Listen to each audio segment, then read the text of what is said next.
ঢাকা শহরে বাসে চড়া মানেই যুদ্ধ করা, লং জাম্প প্র্যাকটিস করা, এর অর্ধেক বাসের বাইরে রাখা, পায়ের উপর দাঁড়িয়ে থাকে। এই যন্ত্রণার জন্য শেষ নেই। আর এরই মাঝে যখন কোনো যাত্রী দুজনের জায়গা দখল করে একাই বসে থাকে, তখন কারি বা মেজাজ গরম না হয়? তবে দেখুন, সেরকম একটি ঘটনা নিয়ে আমাদের এই কাহিনী।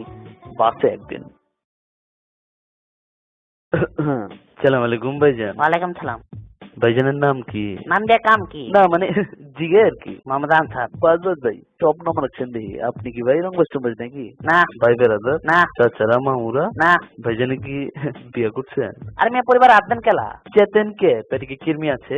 থাকলে অসুবিধা না মানে জিগে আর কি। সালা সম্মতি বিতে কেউ রঙ্গস টম্বাজ থাকবার পারে তো? নাই। ইমানে কোন? কইলাম তো ইমান। কসম করে কোন? আরে হালা কইলাম তো কছম। তাহলে হলো চলে যায় বয়। তো ছড়া বসেছ কে? বাসটা মনে জন তোর বাপের সিধা বন হইলে ঠেঙ্গের নলা ভেঙ্গা বাসের তন হালাই দিমু। হালায় মাছে খারবার পারে না, হালায় জায়গায় বসে সোজা।